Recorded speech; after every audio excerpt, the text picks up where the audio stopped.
Mag-11 na, and galing lang ako kagagaling ko lang ng palengke. Namili ako ng mga itlog, ganun. Ano ba yan? Itlog, tosino, mga pang-almusal lang. Eh ngayon, lalabanan naman ako. Ang bilis ng araw, Lunis na agad. Bakit ganon?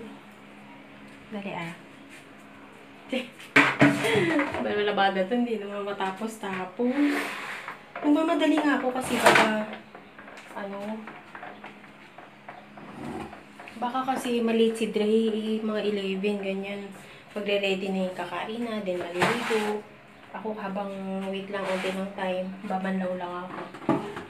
Excuse naman sa CR. And may binili ko yung, napanood ko kasi yung review ni Sis Krisha doon sa Sansan na lip crayon. Ang ganda ng mga shade. Dumaan ako ng HBC kanina. Ang daming shade! Ang dami niya. Gusto ko bilhin lahat pero wala lang akong budget.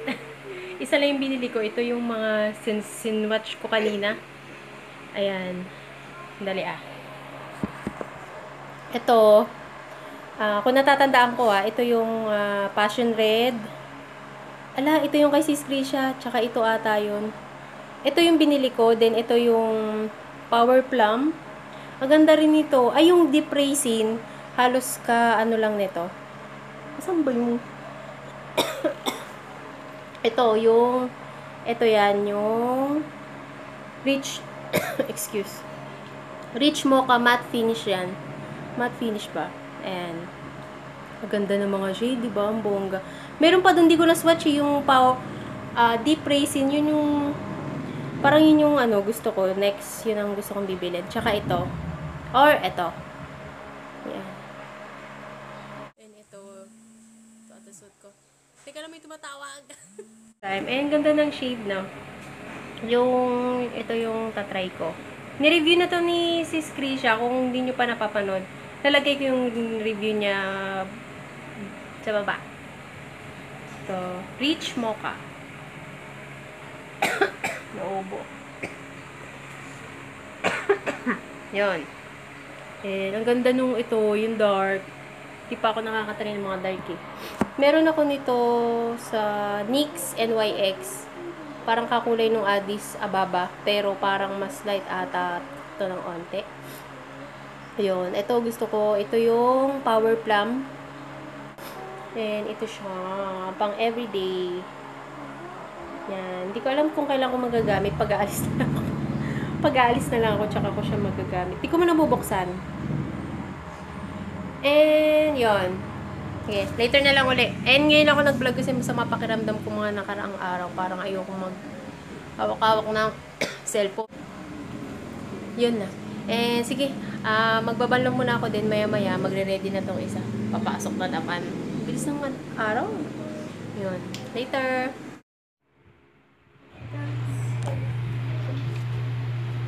Nagbanlaw na ako, hindi naalis Ayan. Hindi naalis, no? Nagbanlaw na ako niyan. Damit ni Dre. Ayan. Hindi naman niya kiniklaim na na transfer proof siya. Ayan. Ang ganda, no? Hello. Pumasok na uli si Dre. Ay, bakit walang signal? Hindi naka-on yung cable. Showtime na pala. Umaambo nung namin pero mainit. Kahapon 'di ba lakas ng ulan? Kahapon Sunday, lakas ng ulan. Ayun, hiningal ako panalalakad. Ayan. Enet. Gusto ko na i-try ito. Kaso hindi man ako aalis, sayang. Sasayangan ako. Ganda daw, siren. Ito, pinunasan ko ng damit, diba nabasa ako? Hindi, ang naiwan niyan 3.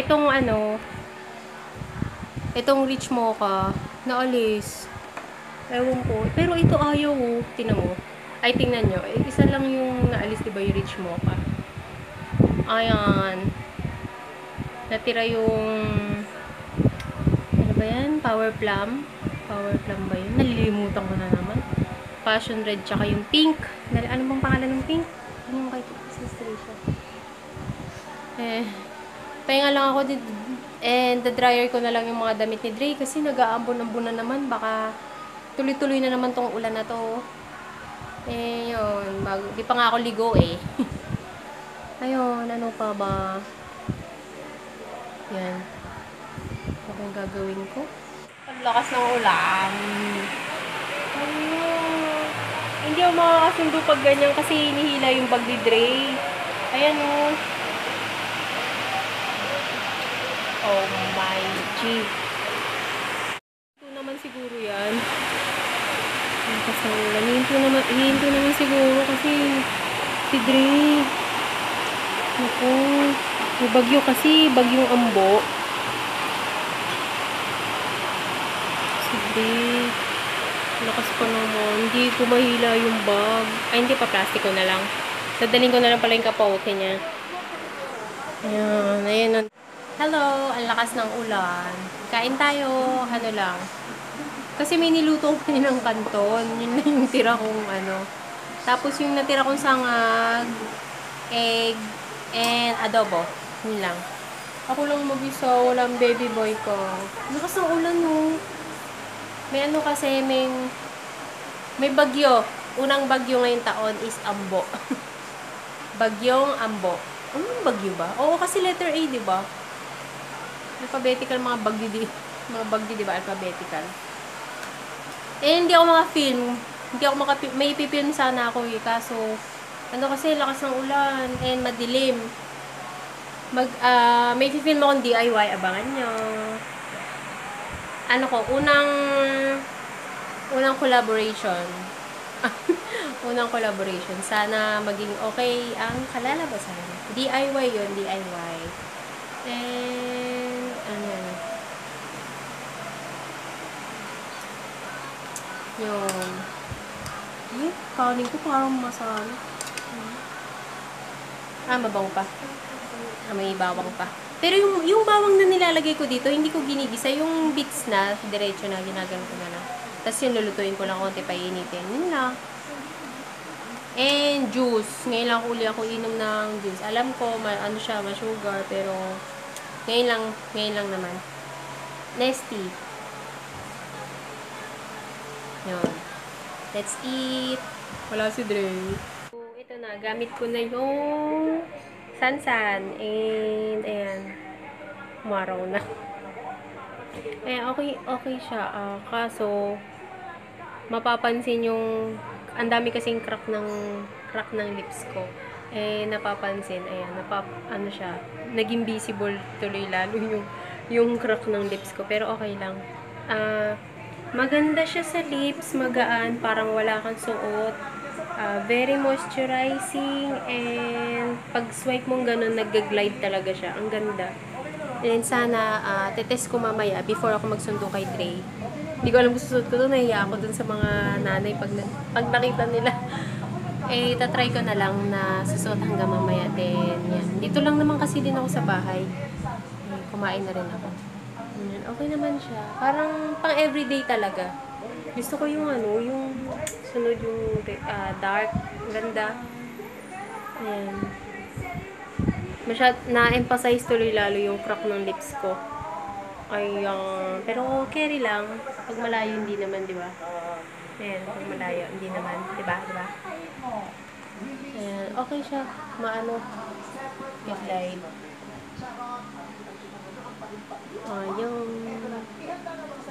Ilang swipe ba ako? Hindi ko na matandaan. Basta inaayos-ayos ko kasi. Matte. Pag ganyan. Hindi siya dumidikit. Ayan. And, okay yan. Ayun. Sige, later. May bago na naman akong may pagkakabala. Hindi, may gagawin lang ako. Ngayon. Tawag ng tanghalan na. Ayun, later. Yan. Ayan siya. Pag malapit, ayan, kita ang crack. Yan. Pag malayo, okay naman, di ba, natural tignan. Ayan. Buti naman umaraw-araw na. Kasi kawawa si Dre may pag-uwian, mahirap sa bag. Ayan. Bet ko siya ang ganda niya. Hello, shoutout ko pala si Ate Margie. Hello po ate. Hindi ko nakakalimutan yung sabi mo sa October 1, birthday mo. Alam na. Ayun, excited na ako. Salamat ate sa lahat-lahat. Napakabait niya ni Ate Margie. From UK, nasa UK sila. Yan, malapit sila uwi. Excited. Hello ate. Thank you, thank you, thank you. Ayan lang. Nag-ano lang ako. Nag-PPTC lang ako. Paid to click. Dati pa kasi ito, maliit pa ako, inano ko lang, tinry ko lang uli. Naka-cash out na ako dito dati at tsagaan lang. And kailangan marunong ka humawak ng referrals mo, yung mga binili mong referrals. Ewan ko kung ganun pa rin ngayon. Try ko lang. Tsaka sa ClickSense, kung alam niyo yung ClickSense. Daming tas eh. Ang gaan niya, ang sarap sa pili, yun nga lang kasi crack lang yung lips ko. Ayan. Maganda siya mga sis, try nyo sa HBC Sansan. Ano lang, 165 pesos. Meron ka ng lip crayon. Diba? Ayan. Ang ganda, diba? Yung uminom ako ng tubig sa tumbler. Tumbler ba tawag dun? Oo, tumbler. Nag-transfer siya pero minimal lang naman. And hindi ko alam kung re-retouch ko. Naiya ako dun. Naiya ako sa mga nanay. Makukulit mga nanay dun eh. Makukulit mga nanay dun eh. Retouch ko pa ba? Ayaw mahalata nila eh. Dito lang medyo nagbuo lang dito. Kumain ako ng chocolate KitKat. Then uminom ako ng tubig. Ayan. Okay naman siya, no? Sundo mo na ako kay Dre. Buti na lang, huminto na yung malakas na ulan. Unti na lang. Ayun, later. House na kami. Madilim. Nag-uulan na naman. Ayan si Dre. Hello, Dre. Hi. Hi. Sama ka ba sa akin, Dre? Kung matuloy tayo sa ano? Saan? Sa meet-up. Sa July 3. Sa MOA. Nag-uulan kasi. Nag-uulan sa wag naman umulan. Pinasok ko na yung sampayan ni Dre kasi sa labas. Maambon-ambon na. Ang init. Nakapagod maglakad tapos ang bigat pa ng bag ni Dre. Binuhat ko pa sa agda. Yon. And yon. Ano ba? Walang magawa na. Mamaya. Dre, may assignment kayo? Meron. Ano subject? Just, tinan mo na lang sa notebook. Wala pa silang diary. Ba't wala pa na diary, Dre? Ewan ko. Hindi mo sabit mo to necktie mo. Ah, Sabit mo necktie mo, tulungan mo ko. Bababag ko itong isa.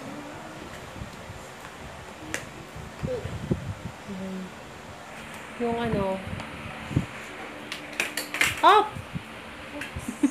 Medyo nag-fade yung lip crayon, pero okay lang. Magaan pa rin siya sa lips.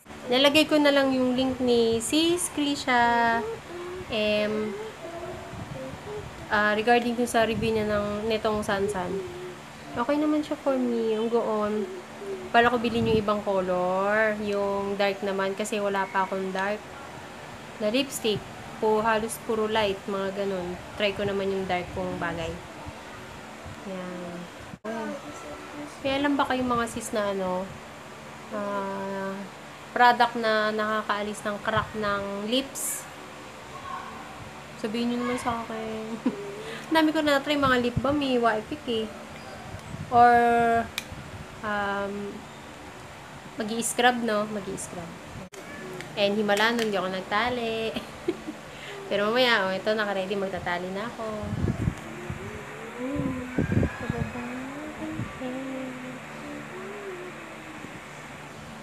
Ayun yun. Sige guys, later na lang. Check ko yung mga notebook nito kung anong ginawa nila sa school. Hi! Super lakas ng ulan. Madilim kaya guys. Sandali. Naka-charge eh. Alisin ko lang. Lakas ng ulan. Ano? Basa si daddy. Buti na lang nakauwi na kami. Tara ka lang isa. Eh, buti na rin muulan kasi para tipid naman sa aircon. Buksan na namin yan para mahangin. Nipis talaga ng hair ko. Hindi siya nag-shampoo. Parang sarap na hangin, lamig. Hindi ako nakabilin din bahay. Wala kami merienda. Lakas ng ulan. Dre, lakas ng ulan. Nung buti nakauwi na tayo. No? Ng buhay niyo eh. May anong pala, may bagong patakaran ata yung DepEd ngayon. Sabi shinare ko dun sa ano ko, sa FB. Ang sabi, hindi nire-remind sa mga teachers daw na hindi na daw pwede magpa-assignment pag weekend every Friday para daw ma-enjoy naman daw ng mga bata yung parang pag walang pasok, ganun. So, syempre, ang dami naman nag-comment na, ewan ko ba, pinapalaki lang nila. Ang dami naman nag-comment, iba-ibang ano. Total, may point din naman yung iba na, kumbaga, against sila dun sa hindi pagbibigay ng assignment. Sabi ng iba, parang banding na yon ng parents sa anak, lalo na sa mga busy parents, mga working mom, working dad, ganyan. Parang banding na daw kasi nila yun sa anak nila habang gumagawa ng assignment. So, sa akin, kahit ano, okay lang, pabor sa akin yun. Kahit ano, okay lang. Kasi, may assignment o wala, nakakabanding ko siya. Kasi, dito lang naman din kami sa bahay, di ba? Yun, ang dami naman ng comment nung basahin nyo kung makita nyo dun sa wall ko. Ang dami mag-comment, iba-iba. Total, ewan ko, hindi ko maintindihan yung iba eh. Parang pinapalaki lang nila. Sabi yung iba daw ay napapariwara na dahil parang maaga na buntis, ganun. Nasa sa ano naman kasi yun, di ba? Ewan ko. Sa assignment lang yan, ang dami ng ugat, ang dami ng mga dahilan. Ewan ko, ang dami ng naman, okay. Sakit ng ipin ko dito. Kaya pinag-iisipan ko sa meetup kung pupunta ako kasi talagang gusto ko naman talaga pumunta dahil makikita ko yung mga pinapanood ko, diba? Yung mga iba-ibang vlogger. Kasi baka ma-short kasi ako sa budget. Kaya kailangan isa lang ang aking isa lang yung aking pipiliin. Hindi pwedeng dalawa. Kasi syempre, papabulot ako. Syempre, magbabayad ka. Magbabayad ka, mahal pa bunot ata. Hindi ko pa alam. Dito ko sa taas kasi may crack na excuse sa mga kumakain. May crack na kasi dito. So, pagka hindi ako makanguya ng maayos, bali, yung nangyayari pagka ako'y nanguya, yung tumatama ang sakit. And syempre, sa meet-up, mamamasahe ka, diba? Tapos, mamamasahe ka, syempre, kakain ka ron. Hindi ka naman pwedeng candy lang, diba? Kaya, budget ko, wala pa kami sahod. I mean, yung asawa ko, wala pang sahod. Kaya, magbabagyo pa kasi kami sa July 8. Pero yun, invite lang sa amin. Birthday ng pamangkin ng asawa ko. Yun nga lang, sana wag umulan.